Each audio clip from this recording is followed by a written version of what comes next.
Welcome to the Mike Litton Experience Podcast. Mike has over 31 years experience in real estate, finance, and investing.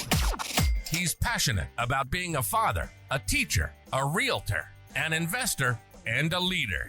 Everyone has a story, and our passion is to help them tell it. And now, introducing the host of the Mike Litton Experience, Mike Litton. So what can you expect from the Mike Litton Experience? You can expect stories that will inspire, motivate, advice that will sharpen your focus, and expert information on real estate, finance, and market conditions. Jenny Harkleroad, thank you so much for being our guest on the Mike Litton Experience. Like we talked about, everybody has a story, and our passion is to help them tell it. So with your permission, we're going to start with where you were born, go all the way up to today. And then we want to talk about your book. We want to talk about your speaking. We want to talk about like the way we were introduced. Micah Carrico introduced you as one of the best speakers she's ever heard.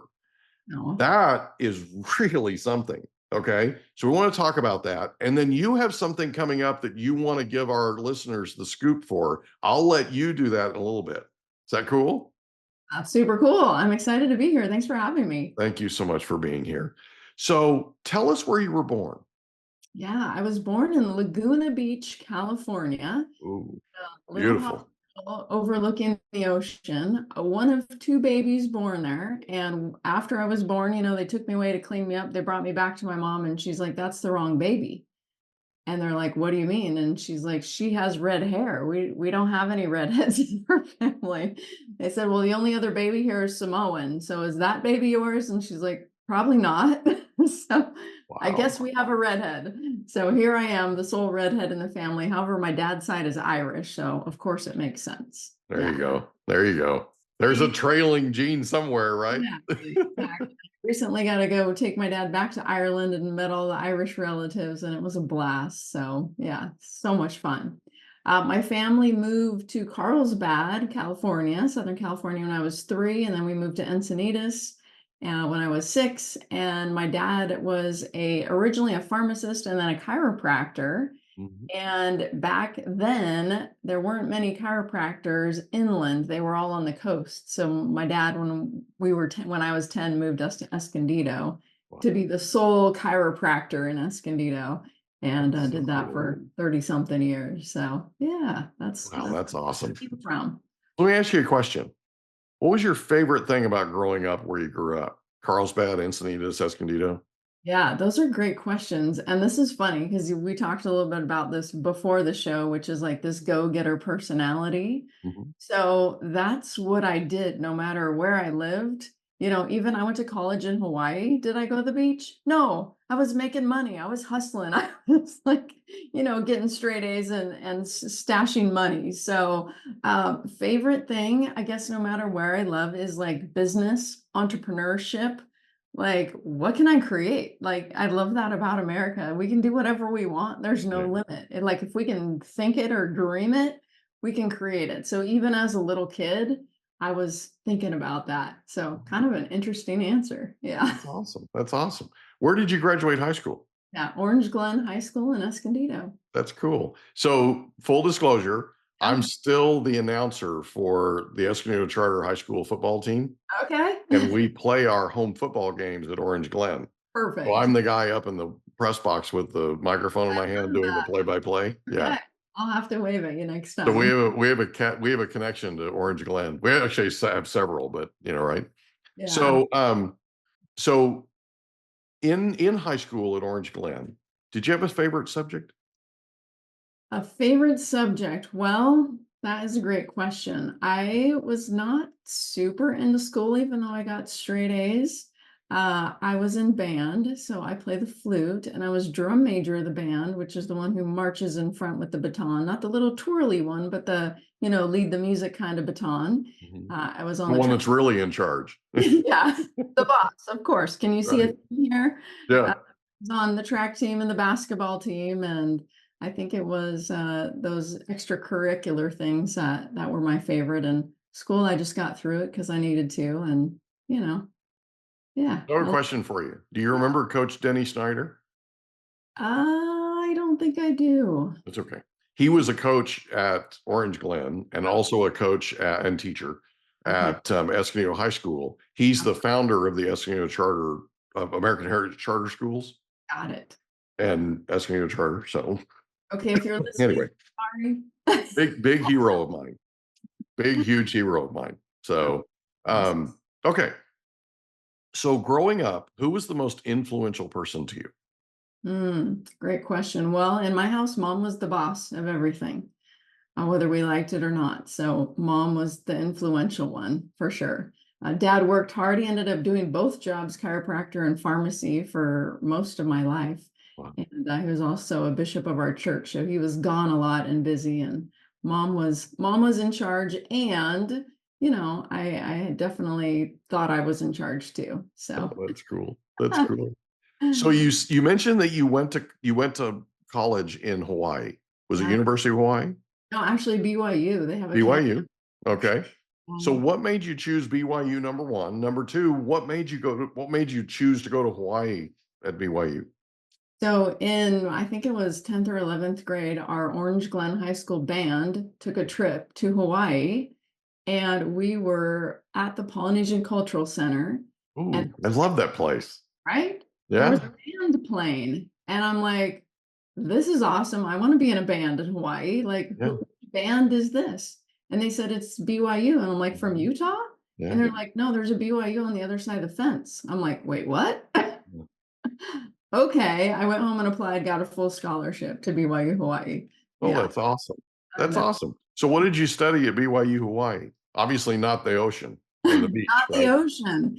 Well, here's the funny thing. So before I left for Hawaii, this really cute guy named Dusty Harkleroad came back from a 2-year mission in Brazil, Mhm. and we got engaged when I was 17. Wow.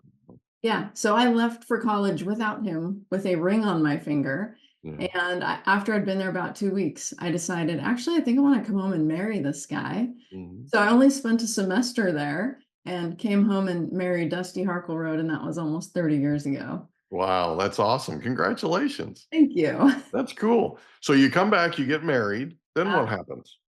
Well, I'm an entrepreneur, so Mhm. I'm always looking for the hustle. I got back in college, but I wasn't really sure what I wanted to do. My dad told me to go into business, and if I would have understood what that meant, I would have done it. I Mhm. just really didn't know what that meant. It seemed too vague. I asked him, like, well, what does that mean? What can I do? And he's like, you can do anything with business. But again, I didn't like grasp that concept. So I'm like, I'll just start my own business. Yeah. I don't need a degree. I just start a business. So I've basically been in sales my whole life. I was always selling something and making money at it. And as you probably know, in 2003, I got into real estate and Mhm. had a phenomenal experience selling real estate as a top producer for 13 years until a fateful day that I'm sure we're going to talk about. Absolutely. So what was the first business? Yeah, so I'm trying to even remember. I mean, I was selling Sky long distance, I was selling adjustable beds, I was selling wonder pillows, I was selling prescription drugs from Canada, I was selling office supplies. I mean, I I can sell anything. Yeah. So And you go flute ahead. lessons on the side because I play the flute. Okay. Yeah, So you start that business, you're selling pretty much everything under the sun, right. right? How long did you do that? Yeah, until I got into real estate. Okay. Yeah, So with that business where you yeah, sold all those different products, yeah. what was the number one thing you learned? Tenacity, really. I mean, if someone says no, then you're closer to a yes. Right. And just belief, go after it. It's going to happen. People are going to buy stuff. You're going to find the right person and they're going to say yes. And I liked working for myself. So you Uh, learned how to be a closer. yeah, exactly. I like that. So in 2003, you make a decision to get into real estate. Talk about that for a second, because there are a lot of people that are listening to this that are thinking about getting into real estate, or they're thinking about starting their own business. They're thinking about doing something, right? What is it that made you decide in 2003 that you were going to go into real estate? Yeah. Well, kind of a weird way that I got into it. So my dad, who's the chiropractor and Mhm. pharmacist, goes to a seminar and gets these marketing audio tapes. Mhm. And he says, "Hey, Jen, will you listen to these audio tapes? Because I know you're good at business. And like, tell me if you hear something that you think I should apply to my chiropractic office." Mhm. At the same time, my husband says, "You know what? I think we should invest in real estate." And so we're talking to agents, and this is like back before the internet, right? Mhm. Pretty much. Mhm. And it's like we couldn't get the information fast enough. And so my husband's like, "Why don't you get a real estate license? And so then you'll have access to like the insider information, right? Mhm. When it wasn't at our fingertips." And so I got the real estate license just for our own investing purposes while I'm listening to these marketing tapes. And the marketing tapes are telling me, like, if people think of you when they think of whatever the company is, chiropractic, real estate, they'll use you. And I'm Mhm. thinking, I just got a real estate license. I should do this type of marketing with it. Mhm. And I did, and it just blew up. I That's mean, awesome. I mean, it was a great market too. I Yeah, had that going for me. I mean, the it's market okay. was, you know, It was okay. I was at the right time. I have to add that to it. But I was able to keep that the whole 13 years I did real estate. Even when it crashed, I was still at the top of the market because of what that foundation I had built just by getting in front of people, getting in front of people, getting in front of people. And, still to this day, I haven't done real estate in 8 years now. I still get real estate calls. Yeah. It blows my mind. I So haven't. what was Yeah. Go ahead. So what was the number one thing you learned in your real estate career? Most Yeah. important, number one thing. Yeah, most important. I feel like it's the same thing. Like you have to market yourself. You have to Mhm. be a champion for what you're excited about and what you believe in.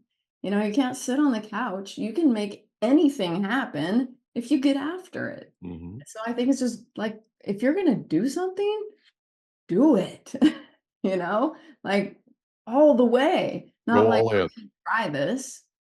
No, don't try it, do it. Yeah. Go all in, right? Everything I've done, it works because I go all in. Yeah. So in 2016, you make a decision to get out of real estate. Talk about that for a second. Why would you do that? Why would you make that decision?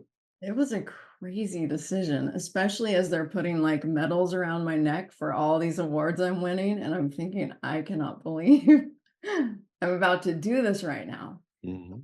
What happened, I have to back up a few years, was on August 10th of 2013. I was standing on a mountain ledge with my husband in Mount Laguna, California. We'd been hiking.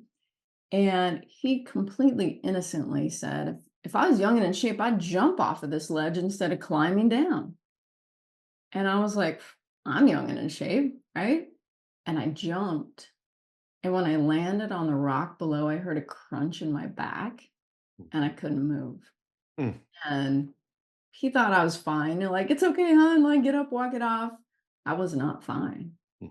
And he ended up calling 911 and they sent in a ground crew. It took them 45 minutes to get to me. Mm. And by the time they did, true story, there were literal vultures circling me because of the sounds I was making. Mhm. When the ground crew got to me, they said, like, we can't get you out of here. And they called Life Flight. And so Life Flight came and zip lined me up to a hovering helicopter, took me to the hospital. And the only thing I remember next is waking up and them telling me, you broke your back. Mm. Yeah. Like, what does that even mean? I mean, Mhm. thankfully, I wasn't paralyzed, but I was definitely broken, Mhm. and they say when you break your back, it's like any broken bone, it'll heal. Thankfully, again, I wasn't paralyzed, so it'll heal. And so I went home and I'm thinking, okay, I'm this top producing realtor. I've got these four little kids. I'm running the women's organization in my church. I'm fundraising for a local kid trying to get a transplant in my community. Like, how can I be bedridden? Mhm. Like, this is a problem, Mhm. you know? But then what I also started to think is, you know what? There's something going on even deeper than that, which is I don't like my life. Mm. And I'm acting like I do. I'm Mm. telling everybody I do. I'm putting on a happy face like I do. And what's really going on behind the scenes is I'm struggling with chronic pain even before breaking my back. I'm unhappy in my marriage. I I don't want to say this on your show, but I'm not like super passionate about real estate. It just makes me a fortune, so I'm excited about the fortune, but I feel like it's like not the right path for me. Mhm. And so I have all these like I'm just not happy Mhm. and I don't know what to do about it. And I'm caught up in the excitement of what I've created and the lifestyle I've created. But now I'm just kind of like a puppet in the show Right. and I don't Feeding the know. machine. You're feeding the machine, Right. And I don't know what to do about it and because feeding the machine is eating you alive. it was eating me alive. I Yeah. mean, my husband came home one day and I said, "How many real estate calls you think I've gotten today?" He's like, "I don't know, 20." I got on my phone, I counted, it was over 250 calls I had gotten. I mean, that's a lot with kids and all the other things. I mean, and it not being my passion. It'd Mhm. be different if I was like in love with it, Mhm. right? But I wasn't. And and so I was like, man, and now I'm bedridden. Yeah. Oh boy, I have some things to work out. Yeah, no kidding. Got And your attention, didn't it? oh, yes, it did. Life has a way of doing that, right? And I should have listened sooner. That chronic pain throughout my life was trying to tell me something, Mhm. but I didn't listen, you Yeah. know. I didn't realize it was connected. I thought, what's happening with my body and what's happening with my mind are two different things. Yeah. Wrong. They're connected. Yeah. Yeah, they're connected. Anybody who's been through it knows it, right? And For it's sure. like you look back on it and you're like, okay, right. There were all these warning signs, all these things that Yep. were telling you, slow down, make some adjustments, do something different, the whole thing. And then Yeah, all of a sudden your body just goes, okay, fine. we're shutting down now, right? Yep. We now need to get your We're attention. out. Yeah, but here's the crazy thing. It took me over 3 years to get better. Mhm. And I'm so glad it did because if I would have been better in 6 weeks like they told me I would, you know You're what I going would back to the grind. I would have gone jumped right back in, Yeah, you know? guaranteed. It was that, uncle moment when I'm like, okay, fine. What do I actually have to do to get better? It's like you have to do what you're meant to do with Mhm. your life. And I'm like, well, I don't know what that is. I don't know Right. anything. Sales, real estate, that's what I'm good at. Like Mhm. what would be another purpose? I only have a degree. Right. Like, what am I supposed to do? And back then, telecommuting wasn't as popular as it is now. Yeah. How do I do something and be so successful and work from home? I just didn't know what it was. So I just kept going back to the same old thing, the same old way. It's your routine. Was my So at some point, you decide to get out of real estate and you decide to pursue your life's passion. yeah, Number one, how did you find it? yeah, Number two, how did you take, I mean, how how much in the way of confidence does it take for, you've got this large life, let's be honest, right? You've got 4 kids, you've got a husband, you've got all this stuff going on, you've got this business that's cranking, you've got, right? You're trying to get better from this injury. yeah, How do you find, talk about the process that you went through to figure out what your passion is? yeah. I love this question. So I was referred to a medical doctor named Dr. Warren Jacobs in Escondido. And the reason I was referred to him is because I tried everything to get my back to stop hurting. And it felt like it was on fire. Like I couldn't sit in a chair, I couldn't drive a car, like it was miserable. I was Hmm. living on pain pills and just, I mean, this was no life to live. Yeah. At surgery, they put in rods and screws and a synthetic disc. That didn't help. I mean, and they told me, I'm sorry, there's nothing more we can do for you. Mhm. Thankfully, I have that tenacious personality. So, Thankfully. I will find a way because I am not living like this. Yeah. So I tried everything. Well, I finally meet this doctor. He's in his late 80s. He invites me to his house. And I'm like, this is weird. This is an interesting house call. This is so weird. And he asks me about my life.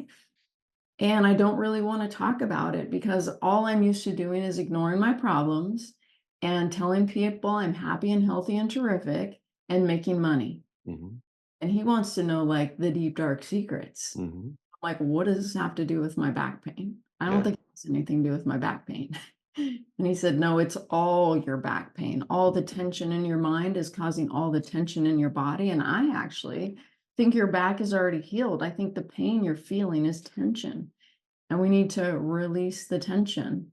And I was like, I don't believe that. I don't buy that. Like, here's my MRIs, here's my medical records. But hey, Right. I'm desperate. Let's try your woo woo voodoo mind magic, whatever it is. Mm-hmm. And it worked. Okay, so hold on. Yeah. Talk about that process. So you went and met with him, I did. and Yeah. he starts asking you questions. I'm guessing they're probing questions, right? He starts More asking you probing questions. than I ever want to talk about. Right. And you're incredibly uncomfortable, Yes. right? I'm sobbing. Yeah. But you're answering them. I'm answering them. Okay, And I'm talk about coming that. back. Talk about that I'm coming process back for a again. second. Yeah. So here's something amazing that he uses. He uses muscle testing. And I was familiar with muscle testing because my dad's a chiropractor and chiropractors use muscle testing. So what my dad would do with a patient is when something was out of alignment, he'd have them hold out their arm and he would run his fingers down their spine. And when there was a subluxation, a disc out of alignment, they couldn't hold up their arm when he would press down on their arm. So he would know, oh, that's the spot. Right. He would adjust it and then he would touch it. All of a sudden they could hold up their arm. Mm-hmm. So muscle testing is like the body's biofeedback system. Mm-hmm. So this doctor started doing muscle testing with me. Jenny, why is your back hurting? Mm-hmm. And I would hold out my arm and I'd give him an answer. And I would say, it's because I broke it.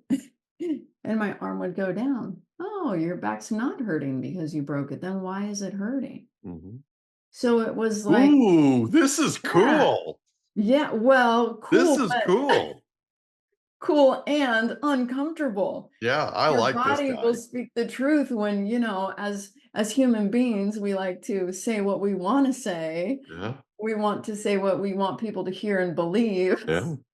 not necessarily what our arm, the truth will be. Mm-hmm. So it was uncomfortable and scary. And he praised me up and down for coming back and coming back again and coming back again. And what happened was I went 6 times initially, and it did nothing besides make me cry and hurt worse because I was bringing up all this stuff I didn't want to talk about. Mm-hmm. But the day after the 6th session, the pain, it turned off like a light switch. It was gone. Mm. I mean, not only could I sit in a chair, I could do handstands and back bends. Like, I was healed. It was gone. Okay, And hold on. What happened in that 6th session that turned the tide? Yeah. Well, here's the thing. Several things, but what I started to understand from the muscle test was that it was me being off track in my life that was causing the pain. Mm-hmm. It was things I hadn't dealt with from my childhood that was causing pain. It was things from my marriage that was causing the pain. It was things from the business that I was in that was causing the pain. And I had to make some changes in my life. Now, interestingly enough, I was able to stay with my husband, thank goodness, and keep our family together. But I had to do a lot of work there and a lot of work with my mom. And he told me this, you need to do something different for a career. And I was like, I can't. Mm-hmm. He's like, no, you have to. I'm like, you don't understand. Like, I've got 5 houses and I'm like, I can't. And he's like, no, Jenny, you can. Like, this is causing so much tension and pain in your body. You have to get on track with your life's purpose. I'm like, well, I don't even know what that is. He's like, well, I bet I know how we can figure it out. I'm like, really? How? He says, give me your arm. Oh, okay, we're going to play this game again. Okay, Jenny, what's your purpose? What are you supposed to be doing with your life? And we figured it out. was like my last guess. I think he had to help me guess because I was like, Okay, like hold on. So how many guesses did you have? all of them. I mean, I guessed every, maybe I should be a doctor. Maybe I should be a lawyer. Maybe I should be like, I didn't know. And I was stumped. And at the end, he's like, maybe you want to do what I do. Maybe you want to help people fix their life, transform their life, solve their problems, achieve their goals, get out of their own way, be who they're meant to be. I'm like, I don't think I really want to do that. He says, give me your arm. And he presses on it and it's like, it holds up like steel. I'm like, really? I want to do that? Like it was so deep that it wasn't even in my awareness. And as I started thinking about it, I thought, I would totally like to help people in this type of way. When you feel like you don't have a solution and somebody can help you find that solution, that's powerful. Mhm. I would like to do that actually. And so I decided, oh my gosh, I'm going to sell my real estate business. I'm going to sell my houses. I'm going to move into one of our rentals. I'm going to start studying with this doctor. I'm going to learn how to help people tap into the power of their mind and change everything about their life. Because again, not only did we heal my back, we got over my pain pill addiction. We helped me love my husband again. We helped me, lose weight. We helped me get rid of my bad temper. I mean, the list just goes on and on and on of all Hmm. the things we're able to do. And I was like, yes, I want to do that for people. And I'm willing to give up everything I have right now to do that. Hmm. That's incredible. Thanks. What a story. Thank you. So how long did you study with Dr. Jacobs? Yeah, I studied with him, I would say at least a year. I saw him a couple times a week, and then I studied a lot of other modalities of brain training and energy psychology and kinesiology and all these different things. And then I just started practicing with people. And it felt so weird because, I was a real estate agent acting like I was a therapist, even Mhm. though I'm not. Mhm. I mean, it was a really weird role reversal. And, but I loved it. I really loved helping people. And I was missing the money I could make in real estate.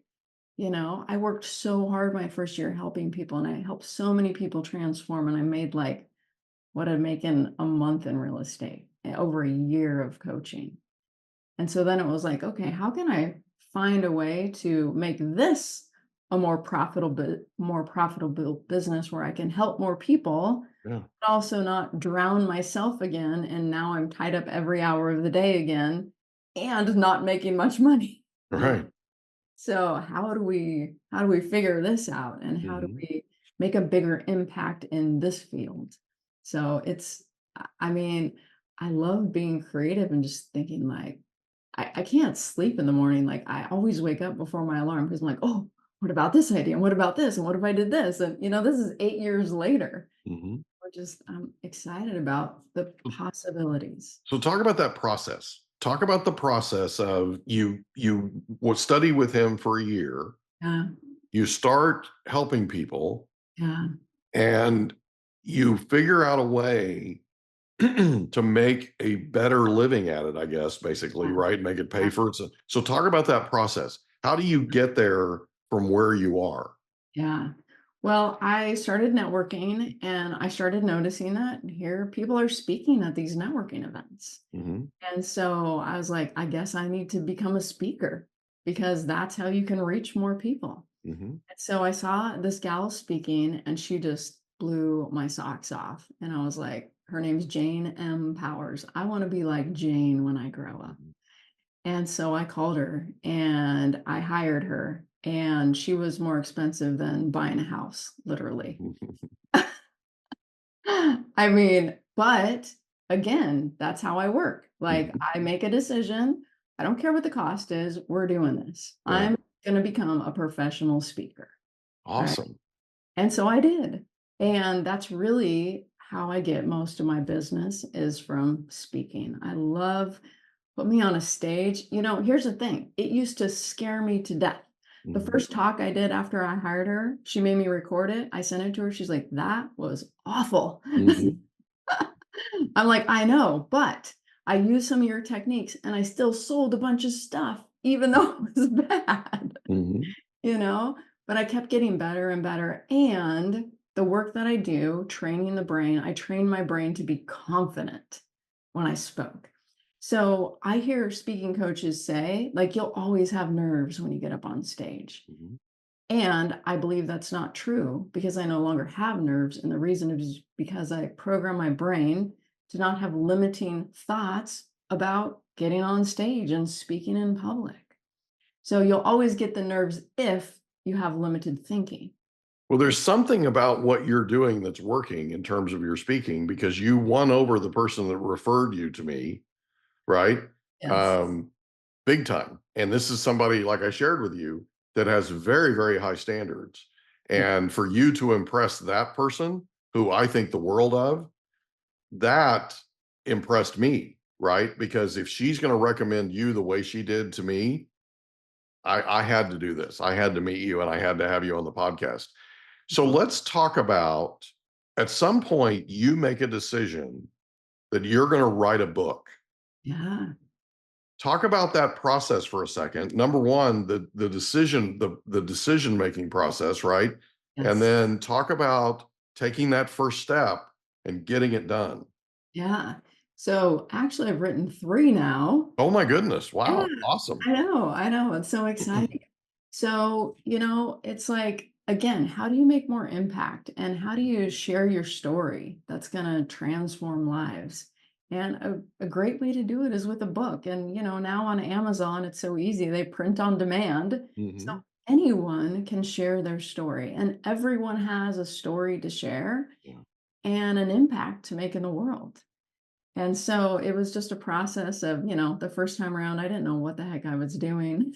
I did my best. I hired some help. It was great. But then I heard, oh, you should be a number one bestseller. So, of course, for the second and the third book, I learned how to do that and how to market it better and, all the things to get a book to number one bestseller. And the second book, it was a struggle to get it to number one bestseller. But the third book, because I had built up these audiences and connections and clients and trust, and I just posted it and it was like a number one bestseller instantly. And that felt so Awesome. good because it felt like all the effort I've been putting in to help people improve their lives, it's making an impact. Mhm. And so yeah, That's so gotta fun. feel good.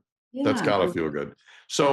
So tell us a little bit about your life now. So how many events are you doing per year? How many cities are you in? Are you traveling a lot? What's your lifestyle like today? I love that. I love speaking. It's my favorite thing. I will speak to any group anywhere. And so I look for opportunities. Originally I spoke mainly to entrepreneurs, Mhm. and I love that field because I am one, Mhm. and I understand entrepreneurs and the struggle to get rid of the limiting beliefs that hold them back from achieving their dreams. Yeah. And I love teaching them the techniques to do that, to be more confident and to be more committed and to take more action and to, not settle for something less when they Yeah. can have more. Yeah. So it's not a motivational talk. This is how your brain works, and this is how you change your brain to support you because right now it's sabotaging you. If Mhm. you look at your life, it's a printout of your subconscious program. So wherever life is good, you have a program that supports you. Mhm. Wherever life is not, you're just missing the program. So here's how you install the program. It's like the greatest discovery of the 21st century. So entrepreneurs, I love them. Mhm. Now, so I have four kids, and they're of course older than they were back in my real estate days. My three daughters are married, and our baby just graduated from high school. Wow. So our daughters, they mainly work in the healthcare field. Mhm. And so I see the stress that is in that field when you're giving, giving, giving, giving, giving, giving, and everybody around is stressed because it's life or death and all these things. And I was thinking, how can I give back in this field? And so I love speaking to healthcare companies and healthcare staff and really helping them get in the right mindset, because it doesn't matter what happens to you in life. It matters how you handle it, how you deal with it. And I like to be able to deal with it automatically in a positive way instead of trying to deal with it in a positive way. Yeah, Two totally different things. It's like absolutely. not being mad and trying not to be mad. So different. I'm with you. Not being burnout and trying not to be burnout. So different. Yeah. And it's all about how your brain processes the information coming in. Yeah.